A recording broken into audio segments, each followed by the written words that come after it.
What's going on, boys? Quinn69 here. How you guys doing today? If you haven't guessed it already, this is going to be the part 2 to the feedback / overview of patch 2.4.2. If you have not seen the first part of this video, you can check it out right there. But otherwise, let's get into it. One of the coolest things about 2.4.2 that I completely forgot to mention in the previous video was the new monster names.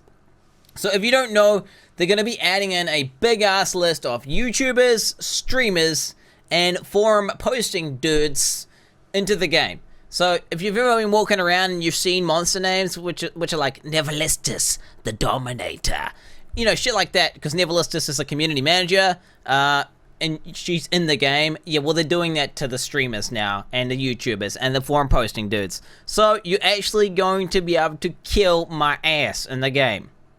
I just hope my character's not a rat. Fingers crossed. Now let's talk about some of the more recent changes on the PTR. More specifically, the nerf to the wizard helmet, the Swammy. So the way it used to work was, after Archon ended, you get to keep all of your Archon stacks for 20 seconds, and then you can actually go back into Archon and overlap these stacks, right? And what was happening was, these stacks were multiplying with each other, which would result in insane damage. And literally every single wizard build in the game that was being competitive on the leaderboards was running Archon specifically for this reason. You were basically choosing Archon for the multipliers and the crazy damage burst, right? And it just totally bottlenecked wizards and forced them to go the Archon route. Okay, what they've done now is they've made the Swammy no longer multiply. It just adds. Okay, this is a brilliant change, and I was going to complain about that, you know, how overpowered Wizard's Archon form was in this video, but now you've fixed it, and I mean, it's still really powerful and stuff, but it's no longer broken. But what's happened is one of the nasty side effects, and you know, it's pretty bad and it's kind of funny at the same time. So the actual Archon set, Veers, it's the weakest Archon build that you can play. So you're better off playing Archon Tarasha, Archon Firebirds right now. Like, and now with this nerf to the Swammy, okay, it already was the worst Archon build. Okay, now Veers is literally useless. Something really needs to change. Like, they need to seriously buff Veers, make some changes, you know, and just make it good again, because no one's gonna play that. And it's just ironic that you're better off playing Archon, playing Tarashas, or playing Firebirds Archon, than you are actually playing a set which is literally designed to buff Archon. I hate to tell you this, guys, but there's some more devastating news I've got to tell you guys right now. So in the latest iteration of the PTR patch, the Scarbringer, aka the new Lashing Tail Kick weapon, was absolutely nerfed into the ground. It went from an effective 900% damage increase to an effective 200% damage increase. And now LTK monks can barely clear a GR90 at about Paragon 2600. That's my Paragon. And effectively makes LTK useless, so you can no longer use it for pushing greater rifts or doing T13, and it's pretty sad. It's pretty sad to see, because that build was really fun. But there is a ray of sunshine. There is some hope yet. Blizzard is still tweaking, and what they've done is they've actually changed the Guyana Nakashu helmet, aka the Lashing Tail Kick helmet. And what they've done is they've given it a proc coefficient, so which means it can actually scale with area damage, and on top of that, they've actually made the Guyana Nakashu scale with Lashing Tail Kick damage, which means the Fireball's actually doing some significant damage right now. But because it has an internal cooldown, and because it's kind of like item damage and it's kind of sketchy, it's not exactly consistent. And yeah, unfortunately, the changes were not enough. But Blizzard, obviously, they're working on, you know, their intention was to buff G and K while nerfing the actual LTK damage, so they could have like a balance. I don't think their intention was to nerf it to, like, you know, just out of the game. I think they were just trying to make it more flavorsome and quite cool.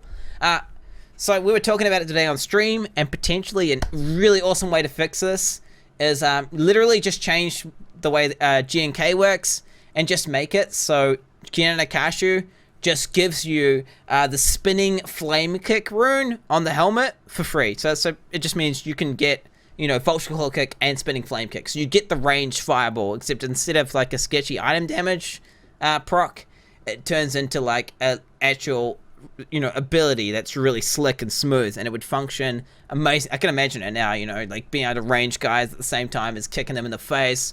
It'd be goddamn sick. Obviously, if you're going to do that, then you're going to have to nerf the static, you know, Lashing Tail Kick damage on the helmet, because it would probably be, you know, too strong. But yeah, just a tip. Hopefully, Lashing Tail Kick isn't dead. I think Blizzard aren't trying to kill it. They weren't like, let's show this guy and just nerf LTK and completely destroy it. I think they're actually trying to add more depth to LTK, make it more fun, adding a ranged component in. Fingers crossed they can make it viable. Because right now, and the current iteration of the PTR, it's completely useless. LTK is just not usable for anything right now. But I think Blizzard are heading in the right direction.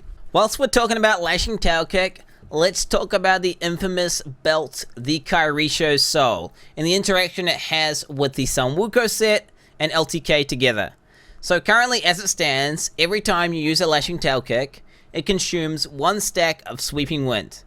And the Kairisho Soul, every time your Sweeping Wind does not hit an enemy for 1 second, you gain 2 Sweeping Wind stacks back. It also gives you 120% Sweeping Wind damage. Okay, what this results in, when you're fighting single target with Lashing Tail Kick and the Reveria dances, which you have to use if you're playing any LTK damage build that you want to do damage with, you're attacking really, really fast, quite easily over 5 APS without really even trying. This results in gameplay where you have to attack a boss for about 2 to 3 seconds, and then you've lost all your stacks. You then press Sweeping Wind, you run away, and you run around in circles. You run around in circles, wait a few seconds, and your stacks will be back up again. You then go back towards the boss, you attack it for 2 seconds, your Sweeping Wind stacks drop, you run away, and you keep doing this. And this is, don't get me wrong, this is mostly to do with the design of Samwuko set. I don't think it's that great, but you can quite easily fix this by changing the way the Kairisho Soul functions. Right now, it means the only way you get your stacks back is when Sweeping Wind is not hitting enemies, okay? Which is counterintuitive to the belt. The belt increases the damage of Sweeping Wind, and it's encouraging you to actually stay away from enemies to actually get your stacks back. I guess the idea was, like, when you're moving, stacks don't drop. It just means it's, like, slightly easier to maintain stacks, which is pretty pointless. But what you could do is just remove the whole range requirement back. You get 2 stacks every second. What this means, when you're fighting single target, okay, you're going to have restraint. You're not going to have to hold down your Lashing Tail Kick button. Otherwise, you're going to quickly consume all your stacks and your Sweeping Wind will drop and you're going to do no damage. You're going to have to constantly, you're going to have to tap LTK in single target situations. When you're running low on stacks, you know, stop attacking, kind of like do whatever. Just dodge attacks, wait for your stacks to, you know, as they're coming back up, you know, you then attack again and you have to basically fight with restraint. And then throughout the Rift Clear, your Lashing Tail Kick is obviously critting loads of monsters the whole way through, and you don't have to worry about stacks. But you don't have this really awkward situation where you're fighting a boss for like 2 seconds and you're running away for 5 seconds. Fighting a boss for 2 seconds, running away for 5. I could show you some gameplay. Right now, it's pretty horrific. The boss fights are really, really cringe, and the whole belt is quite triggering and counterintuitive, and I feel like you could totally remove that range requirement from the belt and it makes the belt a lot more viable and it makes a lot more sense. It also helps buff other builds and makes the game a lot less triggering. If you're trying Samwuko Wave of Light, for example, it would just make it a lot less annoying to play, because currently, as the way the belt works, it doesn't really make sense, because, you know, you can only use it with range Wave of Light, with range Lashing Tail Kick. You know, otherwise it's completely pointless, right? And it just makes the gameplay of any boss fight really, really awkward. I feel like a change to Kairisho Soul would be a good one. Obviously, a better change would just be change the way the Samwuko set works. Because currently, I feel like it could totally use a rework, but then again, you only just changed it, like, you know, last patch. So, I mean, if you guys want to just do a quick change to Kairisho Soul, it would make the gameplay a lot better and a lot less triggering for all the players out there. One of the coolest features I read about when I was looking at the patch notes for the first time was the ability to hide your UI. I was so excited because I thought this meant I could hide my chat box, I could hide my seasonal journey button, I could hide the mailbox button, all those buttons you by mistake click whilst you're trying to play the game, while you're trying to do GRs. But I was sadly disappointed when I went into the PTR. I actually pressed it, Alt-Z, and then once I got deep inside, you press it and it just hides everything. It hides the, you know, your health globe, spirit globe. It's literally just for taking screenshots.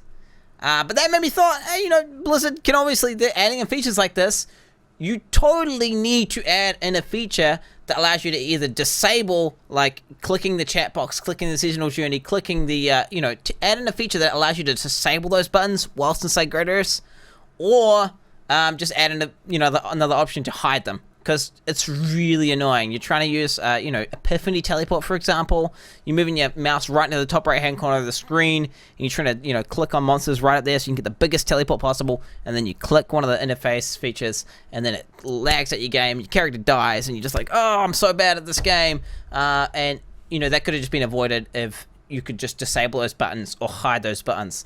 Last but not least, let's talk about some bugs that are still in the game and are not on the list to be fixed for 2.4.2. So the first one is Chantoto's snapshotting. Effectively, the ability to stack Chantoto's buff has an internal cooldown, which is based off your APS. Okay, this APS is not dynamic, it does not update. You have to use a potion, you have to die, you have to enter a Greater Rift, whatever. It's the same as all the other snapshots. And effectively, if you use your potion when you're at a really high APS, you can stack your Chantotos 2 or 3 times as fast as the guy who's not using it, which is pretty huge. It's a pretty big advantage for someone who knows about it versus someone who doesn't. Another really annoying bug is the Juliana's 2-piece bug combined with Mythic Rhythm snapshotting. The TLDR is Juliana's 2-piece, you attack 3 times, it applies EP to everything in front of you that you hit with your third hit of your generator. Okay, these EPs, they do not scale with area damage because they are technically speaking item damage. And on top of that, if there's 3 targets and you've got Mythic Rhythm talented, 1 out of 3 of those targets will have Mythic Rhythm on them. So Mythic Rhythm does not apply to all of the targets hit. So what this means you have to do is you have to punch 3 times. Okay, Mythic Rhythm goes onto 1 random target. You have no control over which target it goes to. Regardless, you wouldn't want to spread those EPs because they don't scale with area damage because they have no proc coefficient. You then have to attack another 3 times. 1, 2, 3. Okay, Mythic Rhythm will then default back to you because everything's already exploding palms. You then run off to Africa, find some fresh monsters, manually apply EP because you're manually applying it. This will then be Mythic Rhythmed, and then you 7-sided strike that with Gundo Gears and the Juliana set, which means EP will spread. Okay, that will be a manually casted EP, and it's going to have Mythic Rhythm, so that means Mythic Rhythm goes to every single monster. So if you do not know about this, like how this works, you literally will have no area damage, and you will not get any benefit out of Mythic Rhythm. Okay, so area damage is literally double your damage. Mythic Rhythm is like a 40% multiplier. So with those 2 things, if you don't do that, which is really sketchy and not intended, you have absolutely no chance competing with Juliana's. And this is not intuitive at all. It doesn't really make sense. They really need to make it so Mythic Rhythm either does not get applied at all with the initial U2 application, or it applies to every single monster on the 3rd hit.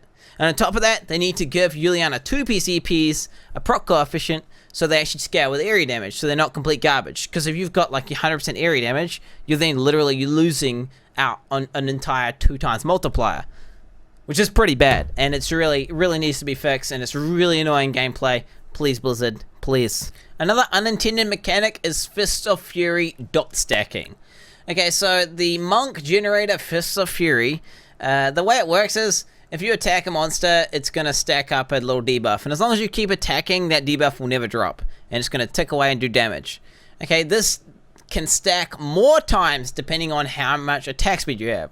So what you do is if you see an Elite Pack or a Rift Guardian or a yellow monster, whatever, you check your Flying Dragons up, you engage that monster, and then you don't let the dot drop. The difference is dramatic. If you attack a Rift Guardian without your Flying Dragon up, and then you keep attacking it for the entire duration of the fight, you're going to kill it at least half the speed that you would kill it as if you engaged the Rift Guardian when your Flying Dragon was up. This results in really kind of aids gameplay where you literally stand there and punch the air until your Flying Dragon procs. Once your Flying Dragon procs, you then engage the Elite Pack, and then you try desperately to make sure the dot stays active on the Elite, and it will die 2 times as fast. And I do not think this is intended. I don't think Blizzard really wants people to be having their character screen open, checking their sheet DPS every time it jumps up. You run in and quickly get the dot on everything and then try your hardest to not let it drop. But what this results in is really annoying gameplay, and people who don't know about it, like for example, I didn't know about it until, you know, a few seasons ago, and the difference is huge. You will kill a Rift Guardian twice as fast if you engage with Flying Dragon up versus when it's not up. And on top of that, Fist of Fury is all around pretty messed up. I feel like it needs a redesign. The proc coefficients on the ability itself are absolutely insane. Don't get me wrong, I like it. I mean, it's really cool. It's been a staple ability for monks for a long time. But I feel like it really needs a redesign because it makes so many other generators just irrelevant and useless because of the, you know, the amazing damage it puts out. It's the highest damage rune in the game. It has the highest proc coefficients. If you know how to snapshot it properly, it's just crazy. If you don't know how to snapshot it, it's really useless, or it's really RNG dependent, right? Depends if you have Flying Dragon up when you engage a monster. And I feel like Fist of Fury really needs some changes, maybe even an entire rework. The final bug, and the bug that my community would get really annoyed if I didn't mention it in this video, is the Epiphany bug. I'm pretty sure Blizzard already knows about it, but effectively what happens is, if you're on a server where you're lagging, or you've got a bad connection to, when you've got Epiphany up and you're using Wave of Light, it just doesn't do damage. Like if I connect to an American server, I only have like 150 ms. It's a relatively good connection, pretty stable. My Wave of Light just doesn't do damage. It just literally does 0 damage. If I'm on the PCR and I've got Epiphany up, it does 0 damage. Okay, Epiphany isn't up, it does damage. It works. Epiphany goes up, and then I do 0 damage, and it's just really annoying. Whenever I'm testing builds on PTR, I cannot use Epiphany. Whenever I'm testing, you know, Wave of Light builds, whenever I want to do bounties with my American friends, I just can't. They have to come to Australian servers, and then if they're playing monks, then they can't use Wave of Light, and they can't do damage, because Epiphany is seemingly bugged, and it's got something to do with laggy servers. The second I switch to an Australian server, which I get about 40-50 ms, I have absolutely no problem. I can use Epiphany, I can use Wave of Light, and it works absolutely fine. Switch over to an American server, stops working. And that pretty much wraps it up, guys. That's all I really have to say about patch 2.4.2. I hope this didn't sound like just a massive bitching session where I just complain about everything, because that is not the purpose of this video. That's not what I was trying to do. This is supposed to be constructive feedback, to give back to the developers, the community managers, you know, to let them know what our communities, you know, kind of want and what we're thinking about. Fingers crossed this is just a small little patch, because I mean, really, in reality, the amount of content in this patch is not that huge. My guess is this is just a small patch, and we've got a really, really big, meaty one around the corner for maybe next season, or maybe at Gamescom, maybe at BlizzCon. Maybe you got some real big surprise for us. Fingers crossed. Otherwise, just want to give a quick shout out to my boys at Blizzard. Thank you for making a dank-ass game, and thanks for watching this video, boys. Until next time, peace the hell out, and have a good day.